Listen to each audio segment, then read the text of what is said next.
Ranjang menunjukkan 3 buah silinder isi padu, setiap silinder disusun ikut janjang aritmetik. So, kena tahu apa yang aritmetik dia? Isi padu. So, dia kata isi padu dia janjang aritmetik. Kalau janjang aritmetik, kena tahulah dia ada beza sepunya. Kalau ni T1, T2, T3, so ni tolak ni akan dapat D. Ni tolak ni pun akan dapat D. Ataupun dia naik dengan D lah. So, T1 tambah D dapat T2, T2 tambah D dapat T3. Okay. Ni kalau yang ni T1 lah. Dia mention tak? Okay.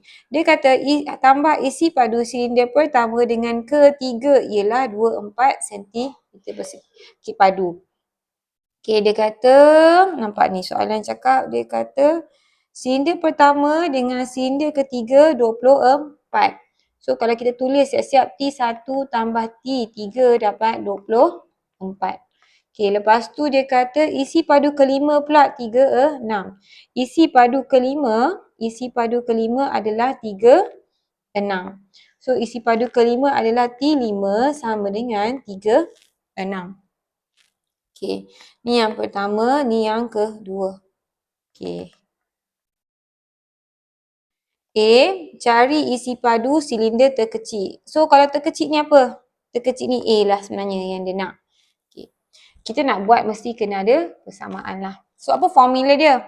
Bila dia kata aritmetik, formula dia Tn sama dengan A tambah N tolak 1D. N ni sebutan. Okay, N ni sebutan. Okay, A ni yang pertama, D ni adalah beza sepunya. Okay, T1, T3, T5. T1 ni sebenarnya A lah. Okay. T3 pula ganti dalam persamaan ni. N dia tukar 3. So, dia akan jadi T3 ni sama dengan A tambah N tolak 1. Nampak tak? N dia berapa sini? Ni 3. So, ganti N dengan 3. Dia akan jadi 3 tolak 1D. D dia berapa? D tak tahu. So, kita tulis balik. Sama dengan 24. Okay. Kalau kita tengok A tambah A, 2A tambah 2D sama dengan 24. Okay. Kalau kita kecilkan, A tambah D sama dengan 12. Okay. Ni yang pertama. Tengok T5 pula. T5 ni sama dengan 36. So, apa? N dia adalah 5. So, ganti dalam persamaan tu ni. Ganti dalam persamaan Tn ni. Okay. So, T5 sama dengan, okay. T5 sama dengan A tambah 5 tolak 1D sama dengan 36. Betul tak? So, A tambah 4D sama dengan 36. So, ni persamaan kedua. Nampak tak? Sini ada AD, sini ada AD. So, apa lagi? Persamaan serentak. Okay. A tambah D sama dengan 12.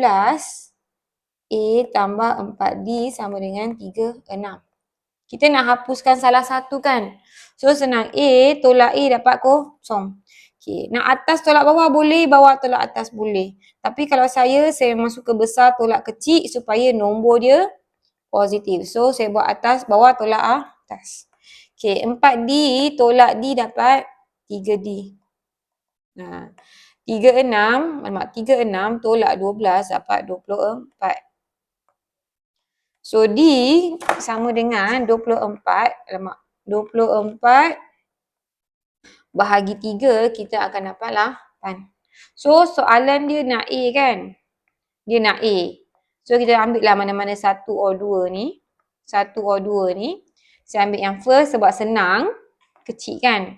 A sama dengan 12 tolak D sama dengan 12 tolak 8 dapat 4. So, A dia adalah 4. Okay, yang second pula yang B. Ni formula. Okay. Apa soalan dia nak? Hasil tambah 9 silinder yang pertama. So, apa formula dia? Sn. Ni pun ada dalam rumus. N per 2, 2A tambah N tolak 1D. So, macam biasa N ni sebutan. A ni nombor pertama dan sebutan pertama, D ni sepunya. Dah ada dah? N dah ada, A dah ada, D dah ada. Tinggal nak ganti je lah. Okay. So S9 sama dengan 9 per 2. 2 A apa? A 4. Tambah N dia 9. Tolak 1 D dia adalah 8. Okay, nampak tak yang ni? Ni 9 ni. Okay, bila ni 9, ni N. Nampak ni N. Ganti je dalam formula. Lepas tu tekan je lah kalkulator. Okay, 9 per 2 darab dengan 2 darab 4, 8. Tambah dengan 9 tolak 1, 8 darab 8. Tutup balik. Dapat 3, 2, 4. So, dapat 3, 2, 4 cm padu.